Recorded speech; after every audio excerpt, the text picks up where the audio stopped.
I think it's a fool's errand to try to predict the specific moves. Like one move I will say I'm fairly confident in is that they will re-sign Austin Reaves. But Austin, what he's doing is so impressive. It's the management of the game. That is going to give LeBron and Luka not even games off, quarters off, minutes off, stretches off. That is the greatest compliment that he brings to that team. It's a mentality thing. Austin Reaves is no longer just a feel-good Lakers story. He is now caught right in the middle of the biggest drama in Los Angeles.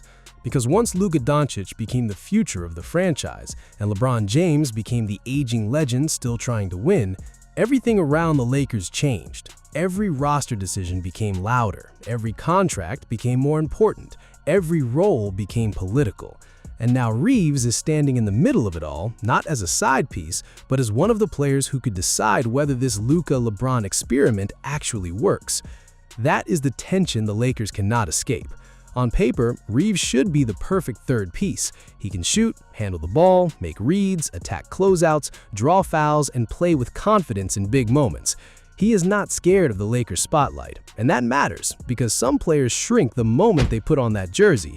Reaves did the opposite. He became a fan favorite, then became a real offensive weapon, and now he has grown into someone the Lakers may have to pay like a core piece.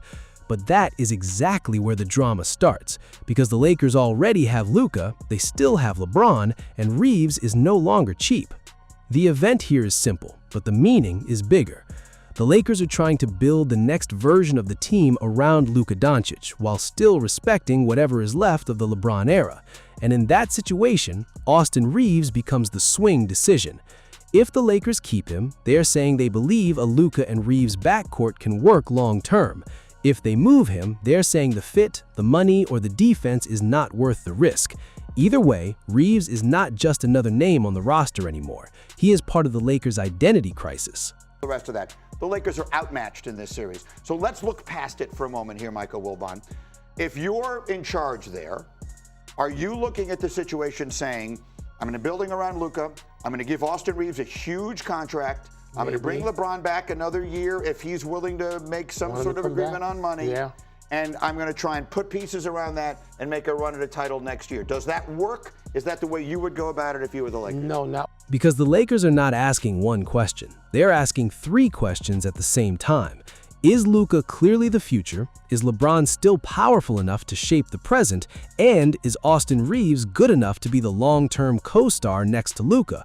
Or is he the piece you trade to fix the rest of the roster? That is why this story has so many layers. It is not about whether Reaves can play. Everyone knows he can play. It's about whether the Lakers can afford to build around three players who all need the ball, all need touches, and all create a different kind of roster problem. Reaves' numbers make the debate harder. He has grown way past the role player label. He's not just a guy standing in the corner waiting for LeBron to pass him the ball. He can create, he can run pick and roll, he can get to the line, he can score in rhythm. And when Luka's on the floor, Reaves gives the Lakers another guard who can punish defenses if they overload on Doncic. That matters because Luka draws so much attention that the second creator has to be ready. Reaves can be that guy. But once a player becomes that valuable offensively, he also becomes expensive. And that is where the front office pressure comes in. The Lakers cannot just keep everybody because they like the story. The salary cap does not care about fan emotion. If Reaves is looking at a major contract, the Lakers have to ask if he is worth that number next to Luka and LeBron. If they pay him like a star, they need him to perform like one. If they hesitate, another team could try to force the issue. And if they trade him, they risk losing one of the few players on the roster who already knows how to survive in Los Angeles. If you're saying like LeBron maybe isn't the same, let's just say Luka and Austin are the same, and you potentially have a worse roster, like what are we talking about here? Like it's a worse group, and you're gonna probably lose in round 2 again. So that's, I think, the central tension with the LeBron conversation. Now here's the final. That is what makes Reaves different. He has already passed the Lakers' pressure test. A lot of players come to Los Angeles and look smaller. Reaves came in undrafted, earned his role, became trusted by LeBron, then turned himself into a legitimate offensive option.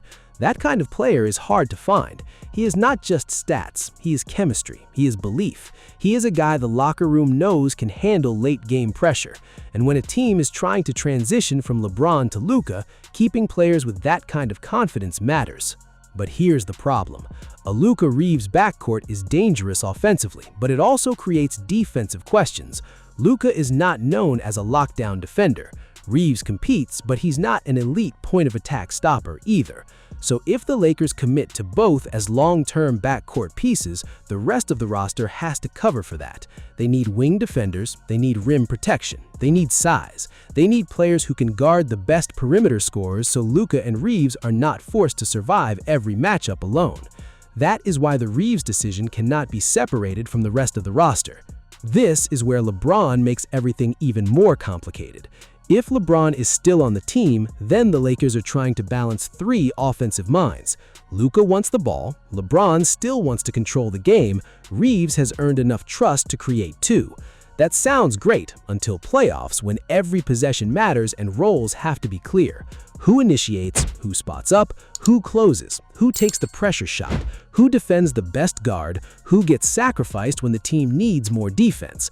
These are not small questions. These are the questions that decide playoff series. I mentioned Reaves. He's an interesting piece and situation. There's some places where Reaves can help in a lot of places. He's a really good player. Right. Is he have to be with Luka and LeBron? Really? They got some needs on that team. I don't know, as we look at this now, who are you going to move? What are you going to do? Hachimura. How valuable a piece is he? What can you package? What can you do? And that is why Reaves is caught in the drama. He is good enough to be important, but not untouchable enough to avoid trade rumors. He is valuable enough to help Luka, but expensive enough to make the Lakers think twice. He fits the culture, but his defensive fit depends on who is around him. He is exactly the kind of player every good team wants, but also exactly the kind of player a front office might use if it needs to chase a bigger roster fix. The LeBron side of this is emotional. LeBron is still one of the smartest players in basketball, but the Lakers are clearly moving toward Luka's timeline. That puts LeBron in a strange position. He can still help them win, but he may no longer be the center of every long-term decision. And if the Lakers prioritize Luka and Reaves, that sends a message. It says the franchise is preparing for the future even if LeBron is still in the building. That does not mean they are disrespecting him. It means time is moving. But in the NBA, timing can feel like disrespect when the player is LeBron James. For Luka, Reaves is important because he gives him a partner who can create without completely taking over the offense. Luka is used to controlling the tempo and making every major read. Reaves can play on the ball, but he can also work off Luka. He can attack bent defenses. He can punish rotations. He can keep the offense moving when Luka sits. That kind of guard is valuable, but the Lakers have to decide whether that value outweighs the defensive concerns and the contract size. Because if they lock into Luka and Reaves, the front office has to be perfect with every other roster piece. The question is, Austin Reaves is a very good player. No one questions that. Yeah. Is he good enough to be the second best player on a championship team? Not in the way you have to build this team, especially if LeBron James stays in LA, which to me is his best option. And for the Lakers, really, it's about money with LeBron, right? Because with Luka, you're going to know he's going to miss time. You're going to need somebody else on that team. That is where the drama escalates. If the Lakers keep Reaves and the defense struggles, critics will say they chose offense over balance. If they trade Reaves and the offense loses its rhythm, fans will say they gave up the wrong guy. If LeBron stays and the roles get crowded, people will say the Lakers have too many ball handlers and not enough defenders. If LeBron leaves or takes a smaller role, people will say the franchise has officially chosen Luka and Reaves as the new core. Every path creates a debate. This is why Reaves' next season could define how people see him. If he takes another leap, the Lakers can justify keeping him. If he becomes a consistent 20-point scorer who plays smart next to Luka, handles pressure, and competes defensively, the Lakers have their backcourt. But if his defense gets targeted in the playoffs, or if the ball-dominant fit becomes awkward with Luka and LeBron, the pressure to move him will grow. That is the harsh truth. In Los Angeles, being good is not always enough. You have to fit the championship picture. The playoff question is what matters most. Regular season chemistry can look great. Luka can get numbers. Reaves can score. LeBron can still make brilliant plays. But in the playoffs, teams hunt weaknesses. If opponents can force Luka and Reaves into defensive actions over and over, the Lakers need answers. If Reaves is cold from 3, what else is he giving you? If Luka controls the ball, can Reaves stay dangerous without needing rhythm dribbles? If LeBron wants to slow the game down, can Reaves still find his spots? These are the questions that turn a good roster into a real contender or expose it as a regular season illusion. Being an auxiliary player and then having the opportunity to be like the main go-to guy, if you watch that fourth quarter, like everyone was like, here, get us a good shot. Everyone spaced out. They kept running that screen and roll with Gobert. And then when you get somebody like Austin Reaves to be put underneath the heat lamp like that early in the season, when Luka comes back, there's more trust. When LeBron comes back, there's more trust. Or like when one of them needs to go sit down, you're like, oh, okay, Austin Reaves has a better matchup. That is why Lakers fans are split. Some see Reaves as a must-keep player because he is productive, tough, and homegrown. Others see him as the best trade chip because his value is high and the team badly needs defense and size. Both sides have a point. Keeping Reaves gives the Lakers continuity and shot creation. Trading Reaves could help them fix the roster around Luka and LeBron. The problem is that the Lakers cannot do both. They either bet on the offense or use his value to chase balance. Here's the part nobody's talking about. Reaves may be the first real test of how committed the Lakers are to Luka's future. If they believe Reaves is the perfect long-term guard next to Luka, they'll pay him and build around that duo. If they aren't fully convinced, they may use him to get the kind of defensive help Luka needs. Either way, this is no longer just about Austin Reaves. It's about what type of Luka team the Lakers want to build. And for LeBron, that's where the legacy angle comes in. If the Lakers choose Luka and Reaves as the future, LeBron becomes the bridge. That's a very different role than being the unquestioned face of the franchise. He can still be great, but the organization's decisions may no longer revolve around him. That's what makes this situation so delicate. LeBron has spent 2 decades as the center of every basketball universe he enters. Now he may have to exist inside Luka's timeline, with Reaves potentially becoming the younger co-star the team prioritizes. This does not have to be a bad thing. If LeBron accepts a slightly different role and Reaves continues improving, the Lakers could have a dangerous 3-man offensive core. Luka can run the show, LeBron can control moments and punish mismatches, Reaves can attack the gaps and keep pressure on defenses.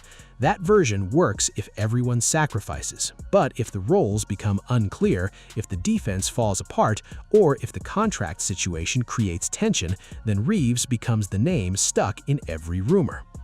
That's what makes this story so interesting. Reaves is not the biggest name. Luka is bigger, LeBron is bigger, but Reaves might be the player who decides what the Lakers can actually become. If he stays and thrives defensively, the Lakers have a core that can score with anyone. If he stays and struggles defensively, the team may regret not trading him. If he leaves, the Lakers better get real value back, because losing a player like that for nothing would be a major mistake.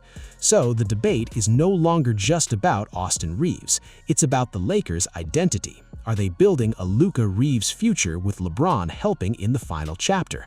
Are they trying to give LeBron one more real title shot while Luka waits to fully take over?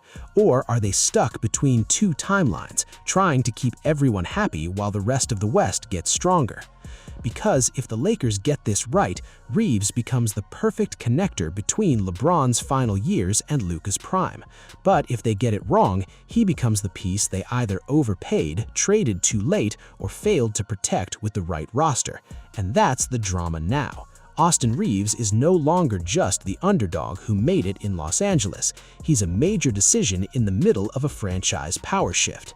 The Lakers have Luka for the future, LeBron for the legacy, and Reaves caught between both. So the real question is simple. Should the Lakers pay Austin Reaves and trust the offense, or trade him now before the Luka-LeBron drama turns him into the next big casualty?